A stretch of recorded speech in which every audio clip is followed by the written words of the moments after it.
Bonjour, c'est le pasteur Jonathan Chili et je voudrais vous poser la question la plus importante qu'on puisse poser à quelqu'un. Si vous deviez mourir aujourd'hui, êtes-vous sûr à 100% que vous irez au paradis? Beaucoup de gens pensent qu'ils iront parce qu'ils croient être quelqu'un de bien, qu'ils vont à l'église, qu'ils aident les autres, etc. Mais d'après la Bible, ce sont de bonnes choses, mais elles ne vous enverront pas au paradis. Ce n'est pas suffisant pour y aller parce que dans Romains chapitre 3 verset 23, la Bible dit car tous ont péché et sont privés de la gloire de Dieu. D'après la Bible, un péché c'est la transgression d'un commandement de Dieu. Par exemple, mentir, voler, désobéir à nos parents, etc. Et si nous sommes honnêtes, nous comprenons que nous avons tous péché. La Bible dit dans Ecclésiaste 7.20, il n'y a sur la terre aucun homme juste qui fasse le bien et qui ne pêche jamais. Et parce que nous avons péché, il y a une punition pour nos péchés. La Bible dit dans Romains 6.23, le salaire du péché, c'est la mort. Nous allons tous mourir un jour, et si je devais mourir aujourd'hui, il n'y a que deux endroits où mon esprit pourrait aller. Il pourrait aller au paradis ou en enfer. L'enfer est décrit dans la Bible comme étant un endroit de punition et de tourment éternel. Il est écrit dans Apocalypse chapitre 20 verset 10, et le diable qui les avait trompés fut jeté dans le lac de feu et de soufre, où la bête et le faux prophète sont, et seront tourmentés jour et nuit pour toujours et à jamais. L'enfer est donc décrit comme un endroit horrible de tourment éternel. Il est écrit qu'il n'y a pas de repos jour et nuit, qu'il y a des pleurs et des grincements de dents, et je ne veux pas que quiconque y aille. Malheureusement, la Bible dit que nous méritons tous d'y aller. Il est dit dans Apocalypse 21.8, mais les craintifs et les incrédules et les abominables et les meurtriers et les proxénètes et les sorciers et les idolâtres et tous les menteurs auront leur part dans le lac qui brûle avec le feu et le soufre, lequel est la seconde mort. Maintenant, si nous sommes honnêtes avec nous-mêmes, nous avons tous menti au moins une fois. Et d'après ce verset, il n'y a pas que les meurtriers qui méritent d'aller en enfer, mais aussi les menteurs. Donc si j'obtiens ce que je mérite, la Bible dit que j'irai en enfer. Mais c'est un problème parce que nous avons tous péché, nous avons tous menti. Mais la Bible dit que Dieu ne veut pas qu'on aille en enfer. Dieu nous a donné un moyen pour être sauvés de l'enfer. Et pour comprendre ce que nous devons faire, nous devons d'abord comprendre ce que Dieu a fait pour nous. La Bible dit dans Romains 5.8, voici comment Dieu prouve son amour envers nous. Alors que nous étions encore des pécheurs, Christ est mort pour nous. La Bible dit que Dieu a envoyé son Fils, le Seigneur Jésus-Christ, sur terre pour prendre sur lui la punition pour nos péchés. Jésus-Christ est né de la Vierge Marie, il est devenu un homme et a vécu une vie parfaite et sans péché. Il a fait de magnifiques miracles, prouvant qu'il est le Fils de Dieu. Il a même dit qu'il est le Fils de Dieu, mais les Juifs ne l'ont pas cru, ils l'ont rejeté et l'ont livré aux Romains pour qu'il soit crucifié. Et il est volontairement allé à la croix, car la Bible dit qu'il voulait mourir pour le pardon de nos péchés. La Bible dit clairement que Jésus-Christ n'a pas commis de péché. Hébreux 4.15 dit « Il a été en tout point tenté comme nous le sommes, cependant sans péché. Donc il est allé à la croix pas pour ses péchés, mais pour les nôtres. » 1 Pierre 2.24 dit que lui-même a porté nos péchés en son propre corps sur l'arbre. Donc chaque péché que vous avez commis, que j'ai commis, le monde entier, passé, présent et futur, a été mis sur le Seigneur Jésus-Christ. Et quand il est mort sur la croix, la Bible dit que son âme est allée en enfer pendant 3 jours et 3 nuits. Mais il n'y est pas resté. Acte 2.31 dit qu'il n'y a pas été laissé, mais qu'il est ressuscité. Et la Bible enseigne que l'évangile, c'est ces trois choses. Le fait que Jésus-Christ est mort sur la croix pour nos péchés, qu'il a été enseveli et qu'il est ressuscité. Et il est clair que Jésus-Christ a payé pour chaque péché. Il a fait tout ce qui était nécessaire pour notre salut. Mais il y a quelque chose que nous devons faire. Et la question est même posée dans Acte chapitre 16 verset 30. Messieurs, que dois-je faire pour être sauvé? Et beaucoup de gens pensent, eh bien je dois aller à l'église, je dois vivre une vie correcte, je dois tourner une nouvelle page de ma vie. Tout un tas de choses différentes que les gens pensent être nécessaires. Mais la Bible dit dans Acte 16.31, « Crois au Seigneur Jésus-Christ et tu seras sauvé. » D'après la Bible, c'est simplement en croyant au Seigneur Jésus-Christ que quelqu'un sera sauvé. Ce n'est pas en allant à l'église, ce n'est pas en se repentant de ses péchés, ce n'est pas par n'importe quelle bonne action que vous pourriez faire.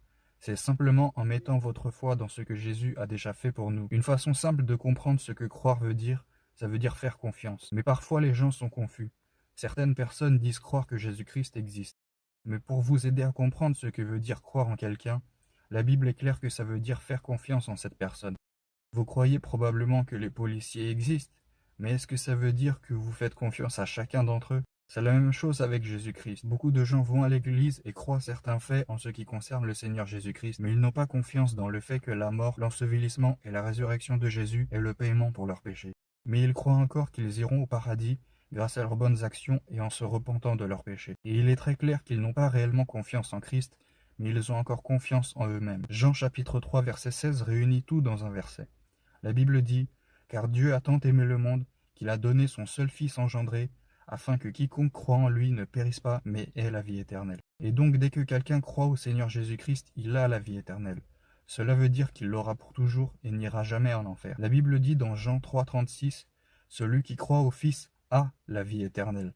C'est écrit au présent. Donc dès qu'une personne croit au Seigneur Jésus-Christ, elle n'est pas seulement sauvée, mais elle a aussi la vie éternelle. La Bible dit même dans Jean 1,12 que quand vous croyez au Seigneur Jésus-Christ, vous devenez un enfant de Dieu. Il est écrit, mais à tous ceux qui l'ont reçu, à eux il a donné pouvoir de devenir les fils de Dieu, c'est-à-dire à ceux qui croient en son nom. Donc dès que quelqu'un croit au Seigneur Jésus-Christ, il devient un enfant de Dieu. La Bible dit dans Galates 3,26 que nous sommes tous enfants de Dieu par la foi. Mais, étant un enfant de Dieu, il pourrait me punir si je n'obéis pas à ses commandements. La Bible n'enseigne pas qu'être sauvé est un permis de commettre des péchés, mais qu'on pourrait être sévèrement puni sur terre si nous commettons des péchés. Si je mens, que je vole ou que je trompe quelqu'un, Dieu fera en sorte que je sois puni sur terre, mais je ne perdrai jamais ma vie éternelle, et je ne pourrai pas changer le fait que je suis un enfant de Dieu. Tout comme vos enfants ne peuvent pas arrêter d'être vos enfants, c'est la même chose avec Dieu. Il est donc important de comprendre que quand nous croyons au Seigneur Jésus-Christ, nous avons la vie éternelle, tous nos péchés ont été payés, et nous devenons un enfant de Dieu. La Bible dit dans Romains 6,23, le salaire du péché, c'est la mort. Mais le don gratuit de Dieu, c'est la vie éternelle en Jésus-Christ notre Seigneur. La Bible explique clairement que Dieu veut vous offrir gratuitement la vie éternelle, et c'est un cadeau. Pour comprendre cela en un exemple terrestre, si je voulais vous offrir cette Bible et que je vous disais de me donner 100 $, ce ne serait pas un cadeau. La plupart des gens comprendront que vous payez pour l'avoir, ce n'est donc pas gratuit. De plus, si je vous disais « je veux vous donner ma Bible en tant que cadeau gratuit, mais vous devez d'abord nettoyer ma voiture », alors ce n'est pas un cadeau parce que vous devez faire un travail pour l'avoir. Et c'est la même chose avec le salut. Dieu n'offre pas un salut pour lequel vous devez payer ou travailler pour l'avoir. Vous devez simplement le recevoir par la foi. Il y a un dernier point que je veux aborder avec vous afin que vous soyez certains d'avoir la vie éternelle. La Bible dit dans 1 Jean chapitre 5 verset 13 « Ces choses-là ai-je écrites à vous qui croyez au nom du Fils de Dieu, afin que vous puissiez savoir que vous avez la vie éternelle. » Donc d'après la Bible, nous pouvons avoir la certitude que nous avons la vie éternelle. Le verset 10 dit « Celui qui croit au Fils de Dieu a le témoignage en lui-même. Celui qui ne croit pas Dieu a fait de lui un menteur, parce qu'il ne croit pas l'attestation que Dieu a donnée de son Fils. » Donc d'après la Bible, il y a seulement deux types de gens. Il y a ceux qui croient au Seigneur Jésus-Christ pour obtenir le salut, et il y a ceux qui ont confiance en autre chose. Ceux qui ont confiance en Christ iront au paradis, et ceux qui ont confiance en eux-mêmes iront en enfer.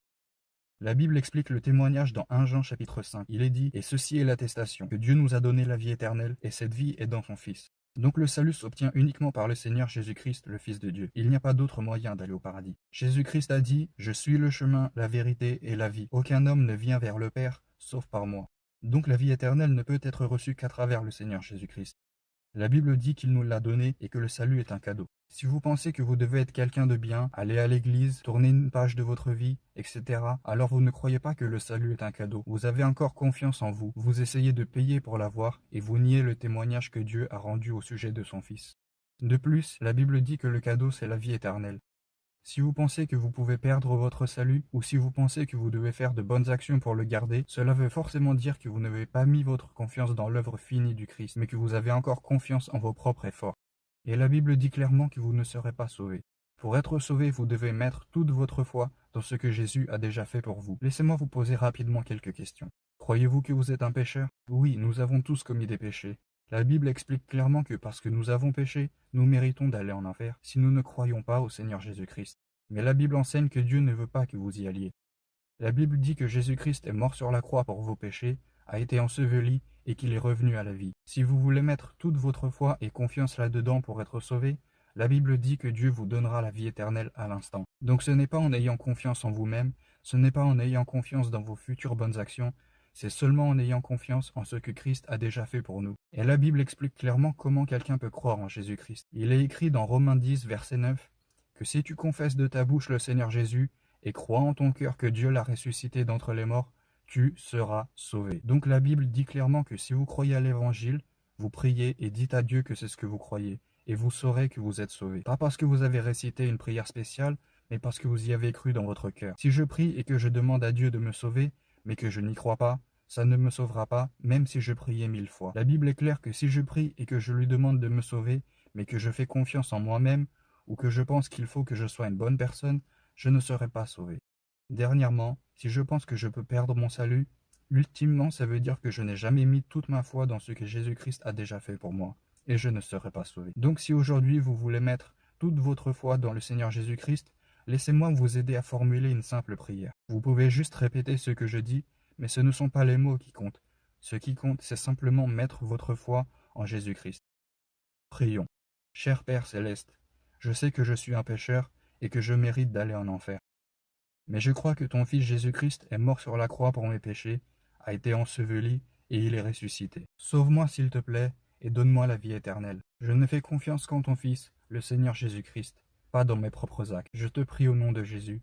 Amen. Si vous venez de prier et que vous étiez sincère dans votre cœur, la Bible dit que vous pouvez être sûr que vous êtes sauvé parce que vous avez mis votre foi en ce que Jésus a déjà fait pour vous. Et dès que vous croyez au Seigneur Jésus-Christ, la Bible dit qu'au même moment, vous avez la vie éternelle. Ce qui veut dire qu'il est impossible pour vous d'aller en enfer, peu importe quel péché vous commettrez dans le futur.